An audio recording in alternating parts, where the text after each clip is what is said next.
Okay, so now we're just going to start with a few words from Councillor Tom Hayes, just giving Oxford City Council's perspective on local energy systems.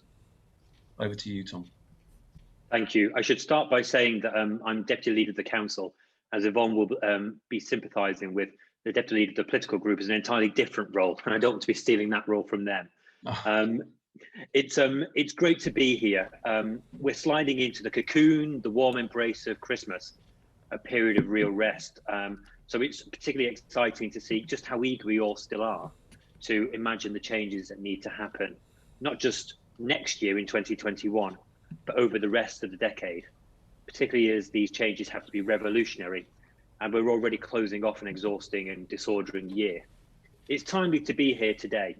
We have to be, because the rest of that decade that I was just talking about has to be the most transformational that it can possibly be to meet very tight targets and deadlines, and we'll need to carry every single day to its limits. We have to be restless. There has to be a radical shift in technology to protect our planet and we who call it home. There has to be a radical shift in how we think about technology and how we use it. And to my mind, there must be a further yet more radical shift, and that's in our society's attitudes towards change itself.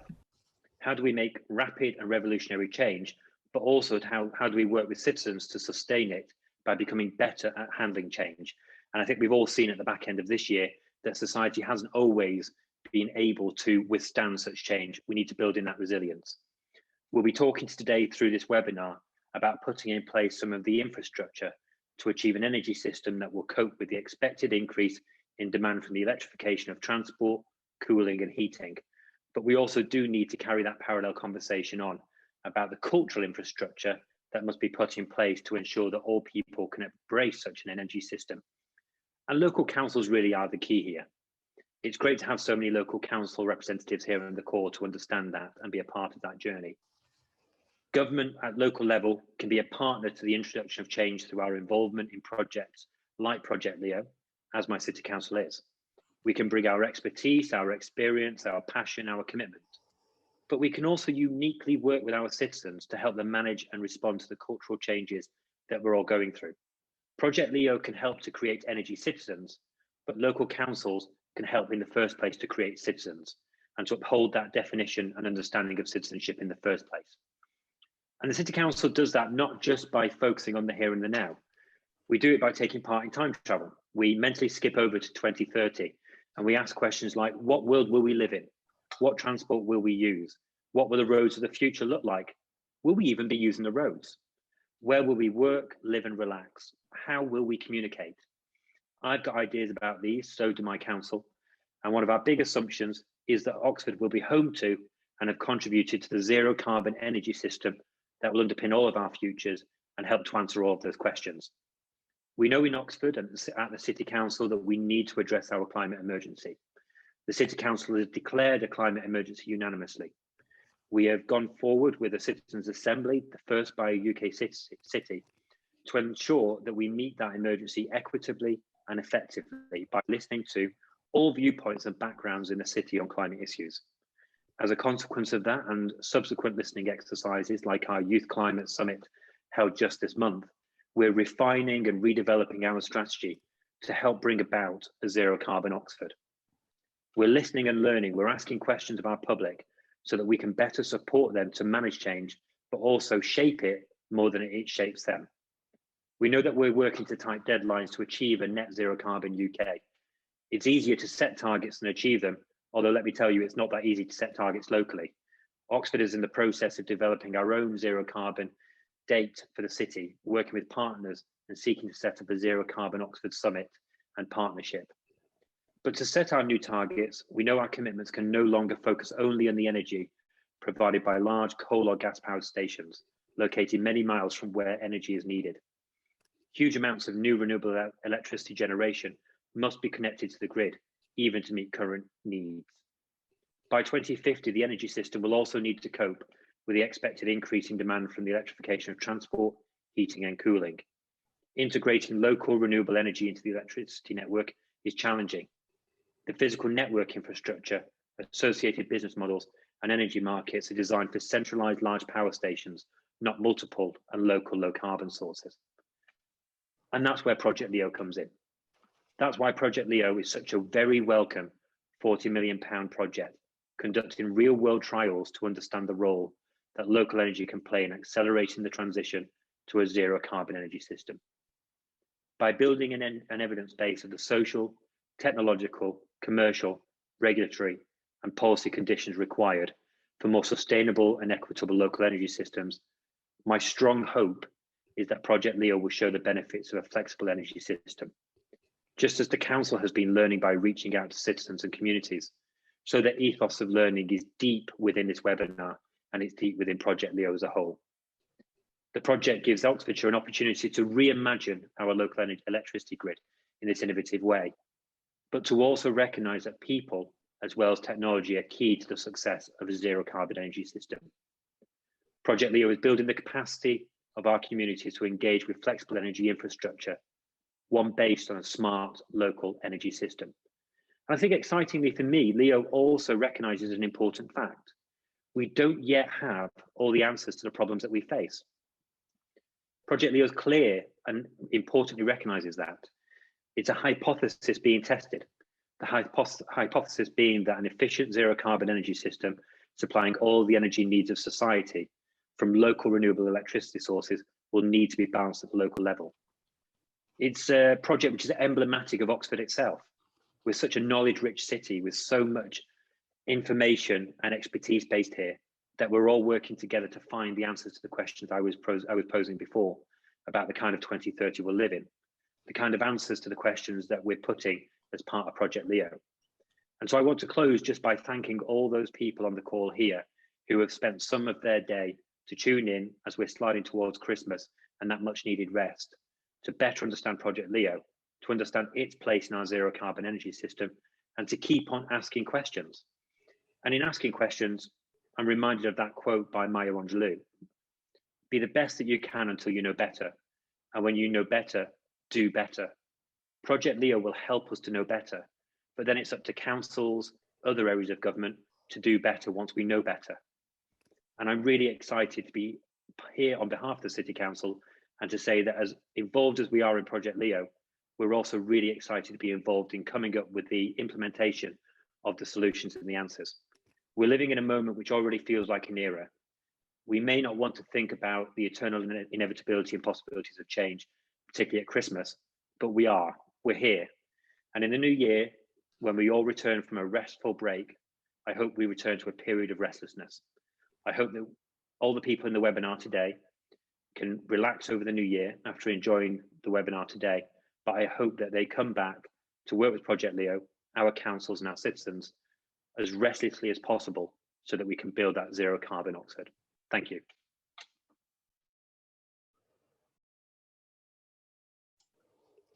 Great. Thank you, Tom. Thank you, Tom. Thank you. Yvonne Constance here, speaking for about the County Council's involvement with the Leo project. I remember attending the launch of this project, and I'm delighted to be here today, not only to talk about how the County Council is involved with it, deeply embedded with it actually, and a very significant partner, but also how much progress you've made since that first launch meeting. At County, we've done more than acknowledge the climate emergency. We have brought together, published and declared our climate action framework, we call it, the Climate Action Programme, which does set out how OCC will make the best use of local partnerships and its strategic influence to enable a net zero carbon Oxfordshire.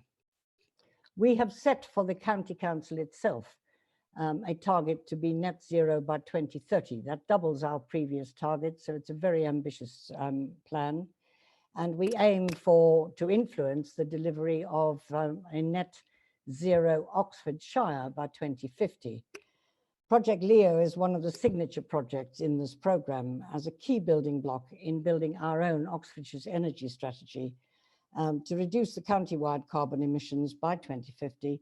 And it's an ambitious step on the road to net zero, which is currently a strategy owned by Cllr County, the city, and the districts are all signatories. We recognise the importance of LEO as a project to delivering smart growth within Oxfordshire, which positions Oxfordshire at the forefront of innovation for clean technologies within the Oxford-Cambridge arc, contributing to the ambition for clean growth, smart energy that has been set out for the Oxford-Cambridge Prospectus, which was published in October this year. As a partner in LEO, OCC is taking part in the technical trials, but our main focus is to develop an energy mapping and insights tool to support energy systems and the planning for use in LEO, but it will also support our own strategic planning. This work will contribute to spatial planning for smart energy and to realizing our ambitions for net zero, both coming out for public consultation next year, both our own plan and the Oxfordshire Strategic and the LTCP, which is our next transport plan, emphasizing other forms of connectivity, not just road or rail transport. The new data commissioned by OCC on renewable energy potential is already being drawn on for the Oxfordshire Plan 2050.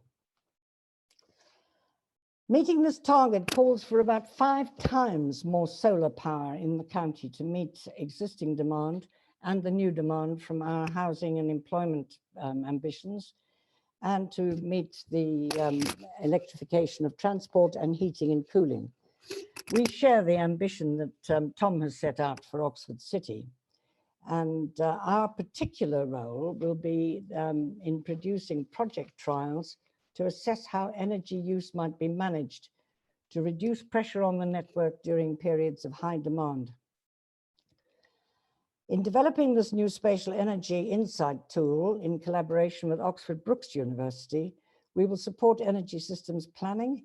This will be of use to LEO, but also form part of the evidence base to our own strategic planning in Oxfordshire Plan 2050 and the delivery of our own energy strategy. We are going to be working with LEO on an integrated land use map, which has been created by our energy insights and GIS teams and launched to project partners in October. It's the first phase of this project. The map drawn together into a single space over 40 layers of data held by the County Council or publicly available will give an accessible overview of land use, including environmental and landscape designations, agricultural grade, flood risk areas, planned housing and employment growth, and the energy assets in Oxfordshire. New data commissioned from Energeo Limited identifies areas across the whole county which may be suitable for installation of additional renewables, solar and wind, and estimates the potential generation capacity for each additional suitable area. The Oxfordshire Plan team are already making use of this data to consider areas for possible strategic scale renewable generation and for potential co-location with areas likely to see increasing energy demand. Further data sets will identify opportunities for household renewable generation, that is rooftop solar and or ground source heat sources, and help identify neighborhood and community areas where energy efficiency programs may be best targeted. These data sets will help us plan for the scale up of renewable generation and improvements in energy efficiency, which is highlighted in the Oxfordshire Energy Strategy. The Energy Insights team is also commissioning EDF research and development to develop a model to embed the smart local energy system into all new developments. The first phase of this work produced an energy plan to support policy development in the Salt Cross Area Action Plan, and the next phase will further develop the model underpinning the energy plan to explore the impacts on the wider electricity network. This work will support Ancham's Smart and Fair Neighbourhood project in the development of a local area strategy plan. That detail is important in understanding quite how practical and embedded and deeply involved Oxfordshire's officers and its data is in developing the LEO project. The county-wide data, together with further new data sets on household renewable generation, will be an important part of developing the model to enable new housing development and to balance local energy demand in generation to achieve a net zero system from the outset. We do not lack ambition, we do not lack expertise, we are contributing fully to this programme. Thank you. Right, afternoon everybody. My name is Malcolm McCulloch and I head up the Energy and Power Group in the University of Oxford, but more importantly I am deeply involved in Project Leo. And thank you to both Tom and Yvonne for those kind words and those really good insights and their long-term support for Leo.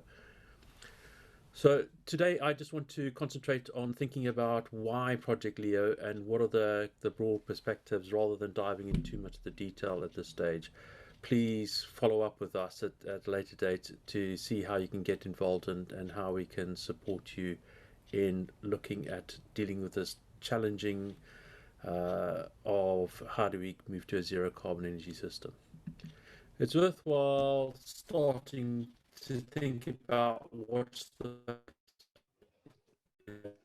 everybody kind of jokingly says is that the main purpose of a power system is to keep the lights on, and that's really true. In one meeting I heard of a really good comment which says that there is a very easy way to go to a zero carbon energy system. You just turn all the lights off and everything else turns off. And that's unfortunately is true, but it might not be the desired outcome. So when looking at a transition, we need to think about three key important issues. One is about environmental sustainability, how are we treating the planet, energy security, in other words, are we keeping the lights on, are we providing energy at the right time to the right people, and energy equity, which is about saying how can we ensure that everybody has appropriate access to the energy system. So I just want to take you back a few years and think about how did we do this in the past and what are the changes, and to think about what are the implications of those changes going to be. So let's start off with a famous site within Oxfordshire, which is Didcot Power Station, when it was being built many years ago. And you can see that there's a large pile of coal, which is basically our energy storage, and then we burnt lots of coal and we produced lots of electricity, which powered this country. And if we look at the broader context of what did the energy system look like at that stage, what we saw is that we basically had our power generation. These were in centralized places where there was lots of coal, and then you basically moved them via a distribution system and transmission system and to the end users. And the end users then paid the retailers money, which then distributed back to the generators and to the distributors. And in a UK context, the distribution was basically in two parts. We got a transmission system run by National Grid, and then we got the electrical distribution system, which is in our particular neck of the woods is Southern Electric, and the retailers were in those days the big six. So that's what the traditional system looks like, and most people think of it looking in that way. And the challenge has been is that we've recognized that our atmosphere is actually not that thick at all, and the amount of carbon that we're producing from those power stations was actually making a significant effect to the planet, such that it was starting to affect the long-term climate, and we need to make a change. So we basically moved from a carbon producing system and we're moving it to a renewable energy system. And at one level, you can kind of think, okay, that doesn't seem like a huge transition. And if we look at what the system picture looks like, all I've done is basically change the distribution, the generation source from centralized power stations, coal-fired power stations, to more distributed stations. And then, so the first issue we're going to have to deal with is that they're not just in one isolate or in a few small isolated places, but rather they're taking a lot more area. And therefore we need to be planning for where they go for. But alongside that, we've also recognizing as we decarbonize the system is that we're going to get a whole lot more loads onto the system. Not only are we increasing the amount of housing that we have in the system, which is increasing the demand for electricity within the country, but also we're moving to air source heat pumps to create warmth, and for charging infrastructure for electric vehicles and mobility. So if we take this into a local context, what does that mean within Oxfordshire? Well, we know that we're planning for growth, and they're going to be, on the order of 100,000 new homes are planned for 2030. We also have electric vehicles coming on and a significant amount of electrification of heat. And that means that an additional annual demand of 870 gigawatt hours is required just for Oxfordshire. However, alongside that, not only is the demand increasing, but also because we're aiming for net zero, it means that we need to increase significantly the amount of generation that we require. And we need something in the order between 5 and 6 fold increase in the amount of generation. So that's in the order of about 2,000 gigawatts hours or 2,000 gigawatts of extra generation that's required in the system. So one of the things, as Yvonne already mentioned, is that as part of LEO is we've been looking at to say, okay, how does this impact the map of the land within Oxfordshire? So we've been looking at, Inga and her team have been producing a fantastic tool which allows us to not only identify where the growth of the houses are, and also what the energy requirements are going to look like, but also to be able to understand in a lot more detail of exactly which houses potentially could be used for heat pumps, and so we can just really start to understand where the loads may be, as well as looking at where is there potential for solar generation, making sure that we don't impact any SSIs or any other particular sensitive areas.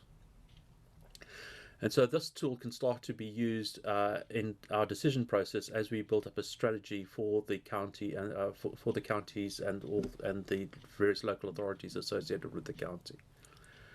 But not only that, we can also go to a much more micro level where we can start to look at what's actually happening at the requirements in the thermal using aerial thermal imaging. We can start to understand exactly how much thermal energy is going into various homes, and where there are opportunities for individual owners of buildings or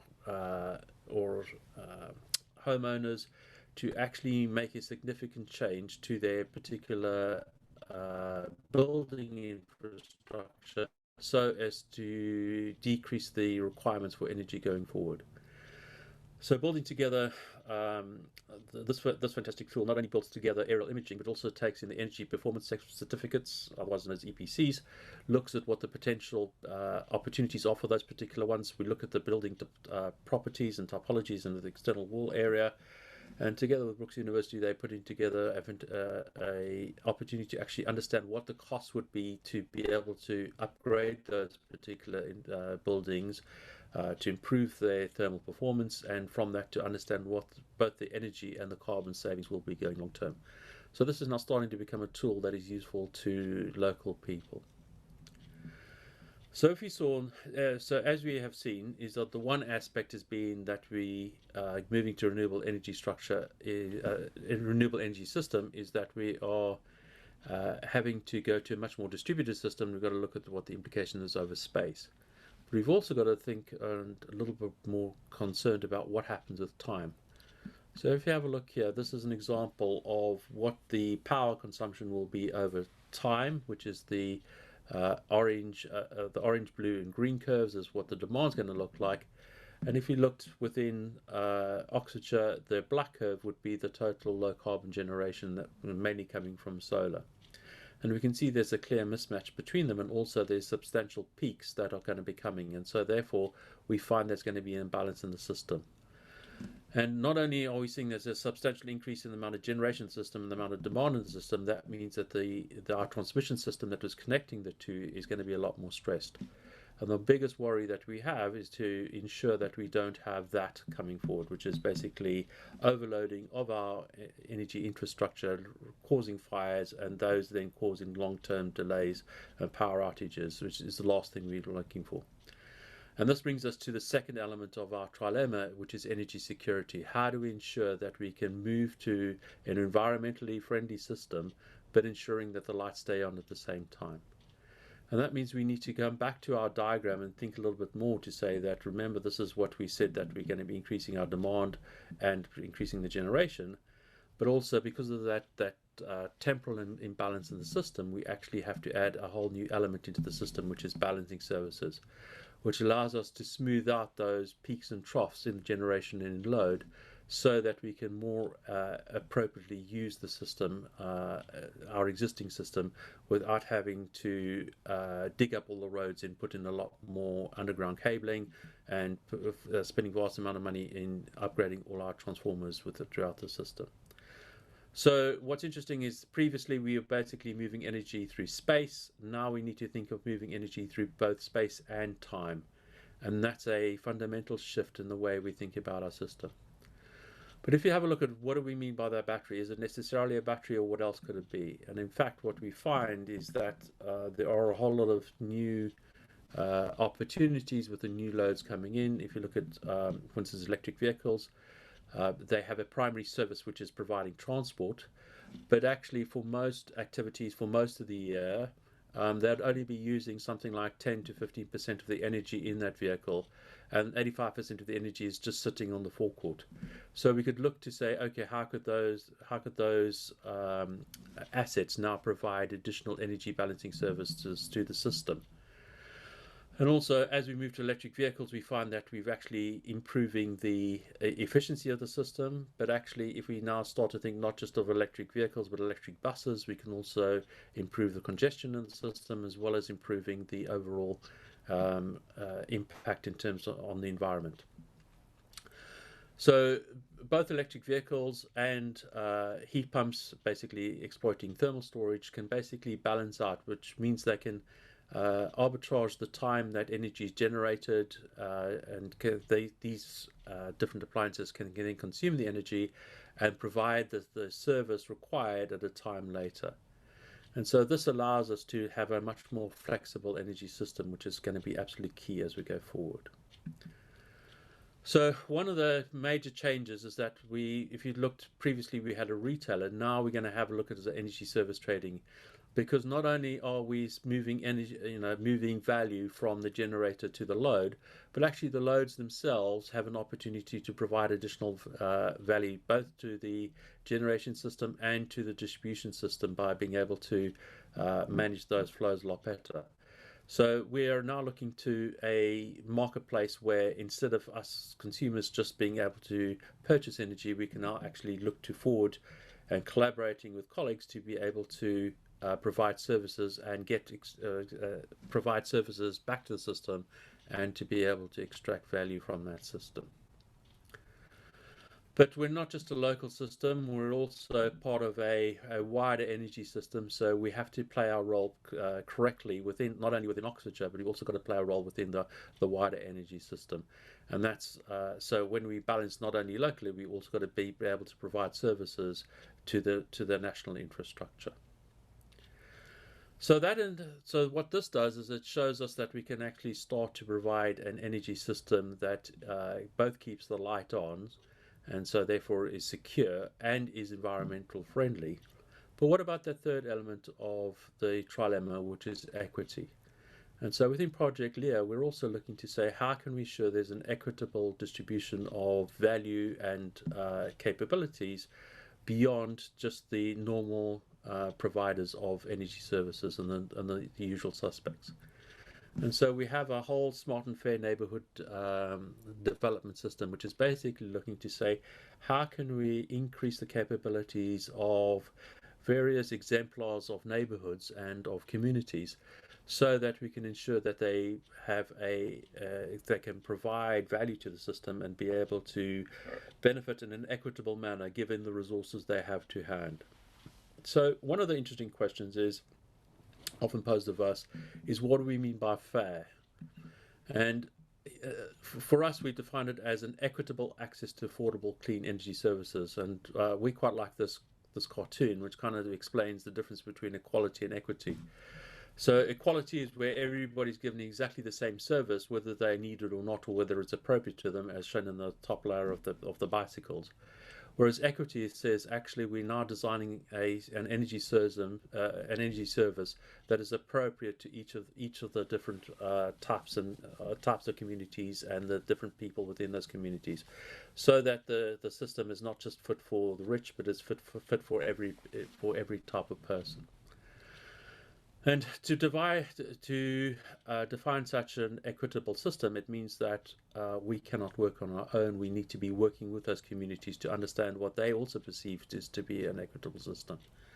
So the question is, how do we actually ensure fairness within the system? And so the low carbon hub, together the universities have developed some really good principles to say, okay, these are some of the absolutely key issues that we need to be bringing into account when we're actually dealing with it. One of the most important ones is to ensure that one's working collaboratively, so that not only do we understand what the opportunities for people are, but we also understand what their requirements and their real requirements are. And hence collaborative design is a very good tool to enable us to do that. But we're also doing things like making sure that there's inclusive participation, that people understand what they are getting involved with, and that there's truly informed consent, that we are respectful with people. But also we're recognizing that as we continue, we will learn and do things better. So what we're finding is that, to say, as we work with our various communities, we'll be having a continuous improvement as we provide better services. So an example with Hill, this is a way of understanding what the particular scope of the boundary is, and then working with the community, we've understood what has already been done within the Roseville community, and there's a whole lot of initiatives that have happened up there in terms of not just energy systems, but in terms of local sustainability, food, transport, community culture, zero waste, zero carbon living, and all sorts of different activities. And then working with the community, we've understood what are the better things that we can actually take forward and how those link together, and basically how we can use synergy to maximize a holistic benefit to the whole community. And we've done that in a way where we're working with the community so that they can understand what the benefits are, and they can actually therefore in the way they can interact with that future energy system.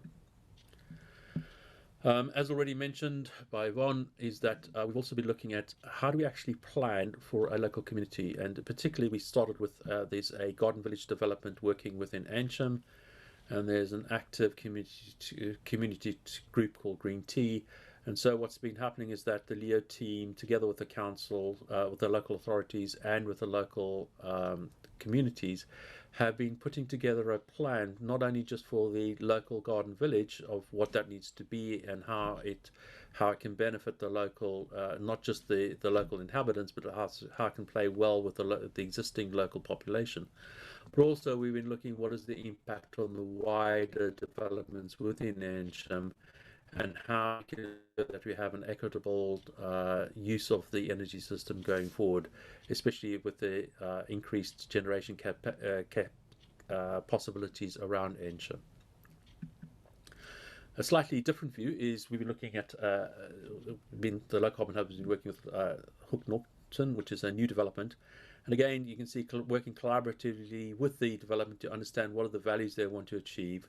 And excitingly, how can they actually start to create their own little microgrid so they can actually start to share resources, so to share energy resources for the benefit of the whole community. And this is a really exciting development that we are looking to take forward.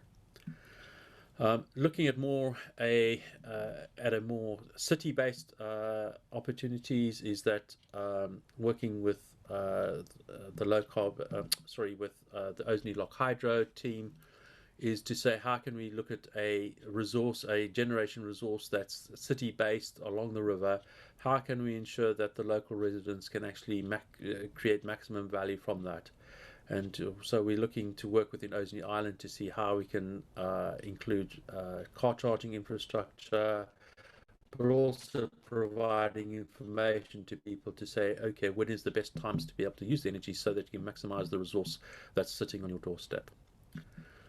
This is Rose Hill. Again, this is just again showing that basically we can see the number of different assets that we have in that are between within Rose Hill, and being able to see how they can start to work together as a community to be able to maximise the benefit of those assets within that community. So, coming to conclusion, basically what we're trying to say is that what Leo is trying to do is to build up the understanding of what is an environmentally friendly and a secure and an equitable system, energy system actually looks like. And it's what's particularly exciting, it's actually not just a theoretical system, it's actually a real system, and it is grounded in the place of Oxfordshire. And the second thing we're trying to do is building the capability of all of us, because each one of us, both in our roles at work, but also as a roles as a citizen of Oxfordshire, we all need to become active participants in this great transition as we move forward. Thank you very much for your time and for your consideration.